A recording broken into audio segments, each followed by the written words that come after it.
Salut à toi qui regarde la chaîne En dehors du cadre. Alors aujourd'hui, je t'invite à mettre de côté les apparences, les certitudes et les réponses toutes faites. Je vais utiliser le Dark Tarot Day. Son rôle n'est pas de te dire ce que tu veux entendre, mais plutôt d'éclairer ce qui reste dans l'ombre. Les cartes peuvent parler de toi, d'une autre personne ou d'une dynamique que tu traverses actuellement. Donc si certains messages résonnent profondément, accueille-les. Et si d'autres ne te parlent pas, tu les laisses simplement de côté, ok? Une guidance collective ne s'adresse jamais de la même manière à chacun, donc prends vraiment ce qui résonne en toi. Donc tu prends une profonde inspiration, tu poses l'intention de recevoir le message qui t'est destiné aujourd'hui, et puis tu laisses les cartes raconter leur histoire. Allez, c'est parti. Alors, la question c'est pourquoi es-tu là aujourd'hui? Alors, je vais recommencer parce que j'ai mon jeu qui a complètement explosé, comme d'habitude. Alors, on a l'as de bâton. Ok. Alors, pourquoi es-tu ici aujourd'hui? L'as de bâton. Alors, il est rarement anodin. Ça parle d'un élan, d'une opportunité, d'une prise de conscience ou d'une énergie qui cherche à émerger dans ta vie. Si cette lecture est arrivée jusqu'à toi, c'est peut-être, ce n'est peut-être pas pour te confirmer ce que tu sais déjà, mais peut-être pour t'aider à allumer une étincelle que tu hésites encore à suivre. Les cartes vont maintenant nous montrer ce que nourrit cette énergie ou ce qui l'empêche encore de s'exprimer pleinement. Alors, qu'est-ce que tu montres?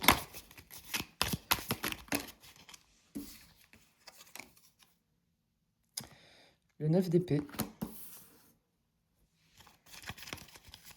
Et qu'est-ce que tu caches? Qu'est-ce qui est caché?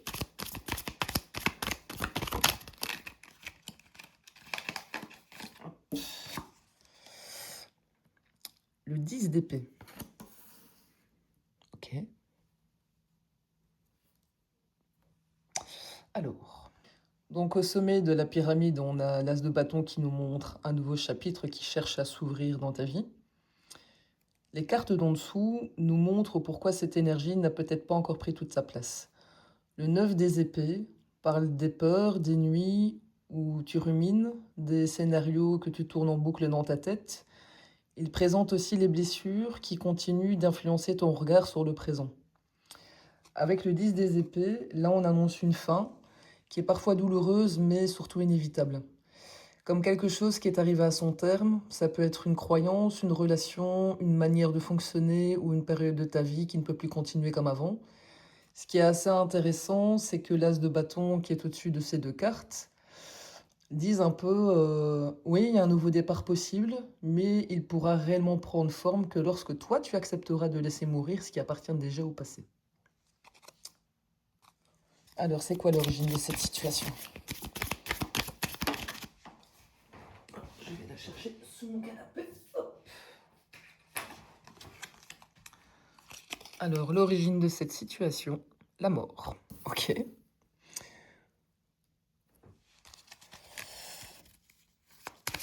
Ce que tu entretiens maintenant.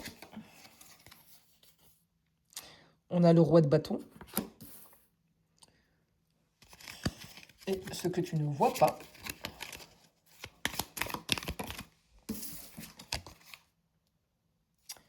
Les amoureux. Bon.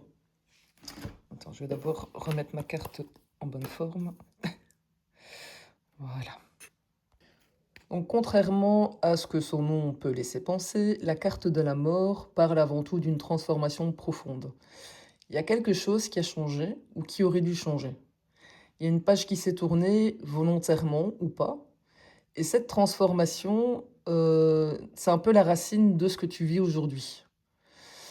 La deuxième carte, qui demande ce que tu entretiens encore, le roi de bâton, c'est une carte qui peut représenter une personne très affirmée, charismatique ou influente, mais elle peut aussi parler d'une manière d'agir.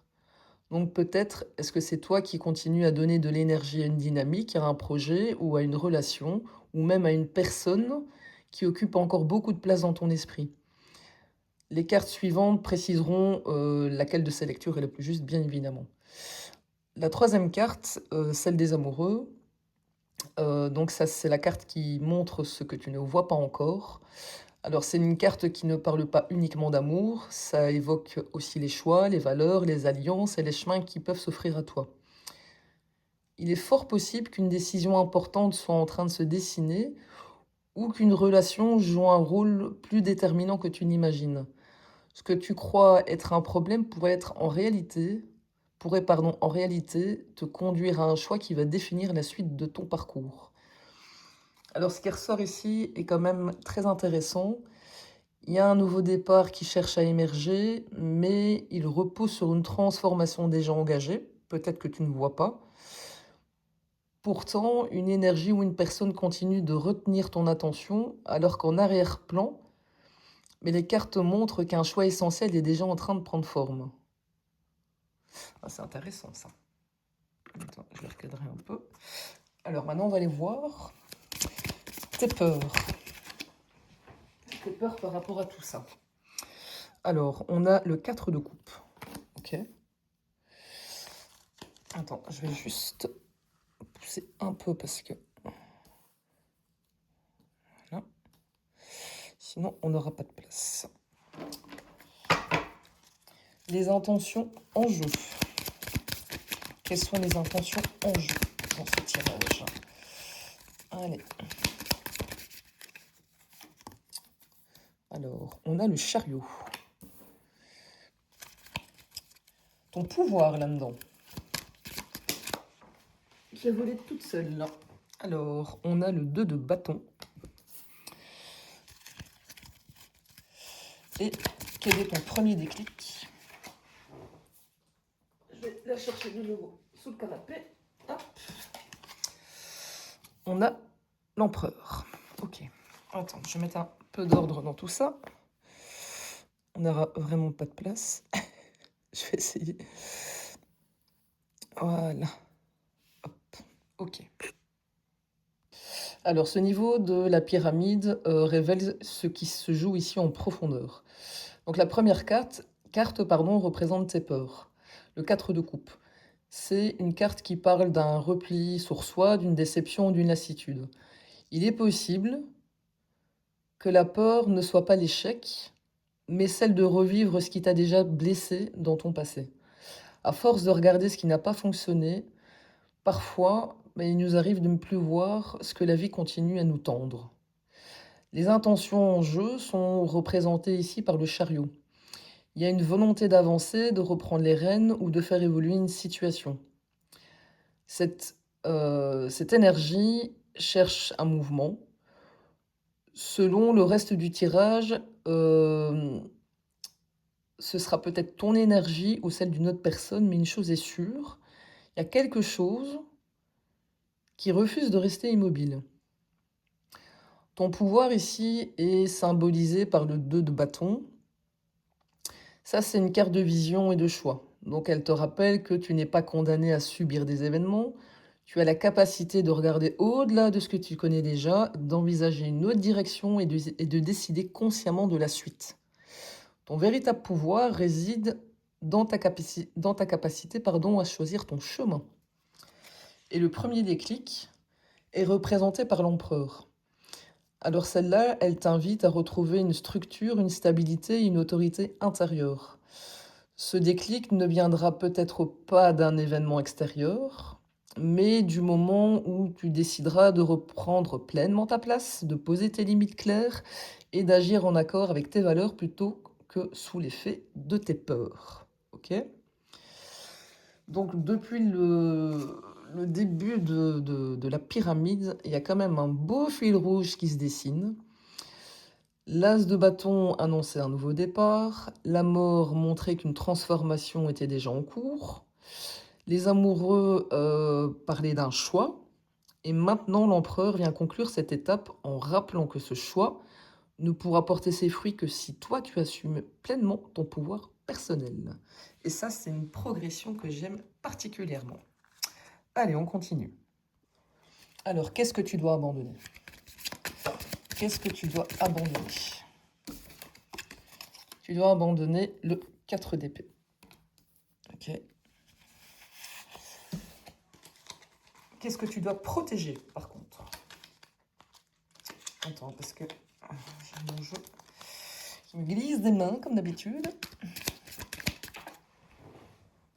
Alors, ce que tu dois protéger, c'est le fou. Ok. Ce qui va être révélé. On a le 10 de bâton. Et l'énergie qui t'accompagne, c'est le 9 de bâton. Hop. Voilà. Encore un chouïa. Voilà. Et la prochaine étape,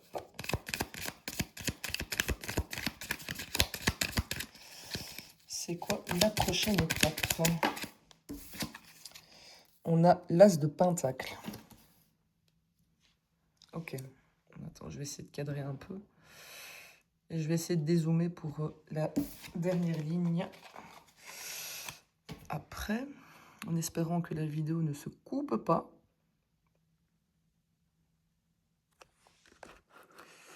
Voilà. Ça devrait le faire. On y va. Donc là, on arrive clairement au niveau où les cartes ne se contentent plus d'expliquer ce que tu vis, elles montrent ce que tu peux en faire. Donc la première carte qui répond à la question « Qu'est-ce que tu dois abandonner ?» c'est sortir d'un état d'attente ou d'immobilité. Parfois, il est nécessaire de prendre du recul, mais il arrive aussi qu'à force de réfléchir, on finisse par ne plus agir. Et là, les cartes semblent te dire qu'il est grand temps de quitter ce qui te maintient en pause. Ce que tu dois protéger, qui est représenté par le fou, c'est assez précieux, car le fou symbolise la liberté, la spontanéité, la capacité à repartir sans être enfermé par le passé. Il faut absolument que tu protèges cette part de toi qui ose encore croire qu'il y a un nouveau chemin, même si tout n'est pas encore écrit et même si tu ne vois pas tout encore à l'heure actuelle. Pardon. Ce qui va être révélé par le 10 de bâton. Le 10 de bâton met souvent en lumière un poids qui est devenu beaucoup trop lourd à porter. Ça peut être une charge émotionnelle, une responsabilité, une situation que tu assumes seul. Ce qui était dissimulé pourrait justement être l'ampleur de ce fardeau ou le fait qu'il est grand temps de le déposer. Alors l'énergie qui t'accompagne dans tout ça, le 9 de bâton. Ce 9 de bâton dit que tu es fatigué. Tu as déjà traversé beaucoup d'épreuves, mais cette carte parle aussi de résilience. Tu tiens encore debout et cette force acquise au fil de tes expériences sera un véritable soutien pour la suite. La prochaine étape avec l'as de pentacle. Après tes peurs, les transformations et les choix que tu as faits, cette carte, je vais y arriver, ouvre une porte assez concrète. Alors ça peut annoncer un projet, une nouvelle opportunité, une stabilité retrouvée, une rencontre, un contrat ou tout simplement une base solide sur laquelle tu peux construire. Et là où l'as de bâton ouvrait une impulsion, donc il était là tout en haut, l'as de pentacle, lui, montre que dans cette impulsion, tu peux désormais prendre réellement la vie comme elle vient. En gros, c'est ça. Ok. Bon, maintenant, on va faire la dernière ligne avant de conclure. Donc, si ça te parle, n'hésite pas à me le mettre en commentaire. Alors, qu'est-ce qui change définitivement? On a la force. Je vais prendre la deuxième parce qu'elle est tombée. Donc ça, c'est ce que tu attires après ce changement. Donc ça, c'est le 8 de Pentacle. Ok. Le conseil des cartes. Le 6 de Pentacle. Je vais devoir acheter une plus grande table. Le cadeau caché de toute cette expérience. Alors, on a le 8 de coupe. Ça va être juste. Hein. Je vais encore essayer de décaler et pas faire tomber ma caméra. Voilà. Et le message final. Le message final, c'est le roi de Pentacle. Ok. Alors, attends. Hop. Voilà. Et on va prendre notre petite carte bonus. Comme ça, on remplit bien notre pyramide. Hop. Et notre petite carte bonus.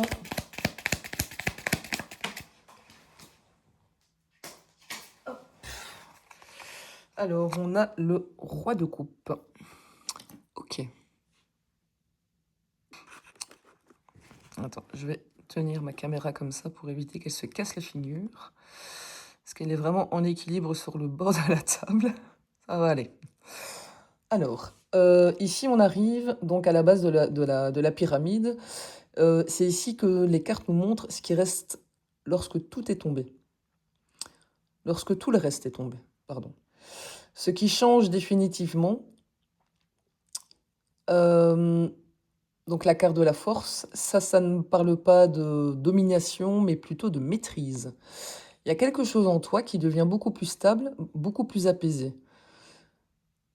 Si ça te parle, tu devrais te rendre compte que tu n'agis plus sous l'impulsion de la peur ou de la réaction, mais avec davantage de confiance et de recul. Ça, c'est une transformation intérieure durable. Après ce changement, tu attires le 8 de Pentacle qui est juste là. Ça parle de construction, de progression et d'investissement. Donc tu entres ou tu es déjà rentré dans une période où les efforts portent leurs fruits. Ce qui compte désormais, ce n'est plus d'aller vite, mais de bâtir quelque chose de solide, étape par étape. Le conseil des cartes qu'on a ici avec le 6 de Pentacle, ça c'est une carte qui t'invite à... je trouve pas le mot, je vais y arriver. Un, un équilibre, pardon, dans les échanges. Alors, donne sans t'oublier, reçois sans culpabiliser, que ce soit dans tes relations, ton travail ou ton énergie. Cherche la réciprocité plutôt que le déséquilibre. Le cadeau caché avec le 8 de coupe. Alors à première vue, cette carte peut sembler assez difficile, car ça parle d'un départ, mais pourtant son véritable cadeau est la liberté. En acceptant de quitter ce qui n'a plus de sens pour toi, en fait, tu fais place à quelque chose de beaucoup plus juste, qui est beaucoup plus en valeur avec ce que toi tu veux, et ce que tu laisses derrière toi n'est pas une perte, en fait, c'est un allègement. Donc ne vois surtout pas ça comme un échec, ni une perte en tant que telle. Le message final, avec le roi de Pentacle qui est juste là si tu le vois encore, ça représente la stabilité, la maturité et la sécurité. Et donc ça montre une personne, si c'est toi à qui ça parle, qui a appris à construire sur des bases solides. Et après tout ce parcours, mais les cartes t'invitent à incarner cette énergie. Donc c'est-à-dire avancer avec calme, confiance, constance, sans te laisser détourner de ce qui est essentiel pour toi. Et alors on a notre petite carte bonus. Moi je la vois comme une nuance à apporter quand même au roi de Pentacle. Tu n'es pas invité à devenir uniquement solide et rationnel, mais les cartes te rappellent aussi de rester connecté à ton petit cœur, à ton intuition et surtout à tes émotions. La véritable force, celle qui ouvrait cette dernière étape, naît lorsque la stabilité du roi de Pentacle rencontre la sagesse émotionnelle du roi de coupe. Et ça, c'est une fin que j'aime vraiment bien. N'oublie jamais une chose, c'est que la carte n'écrive jamais ton destin. Ça éclaire le chemin, mais c'est toujours toi qui choisis où poser le prochain pas. Voilà, j'espère que ça t'a parlé et que ça vous a parlé, puisque c'est une guidance collective. Et je vous souhaite une excellente journée et n'hésitez pas à liker et commenter. Bonne journée, salut!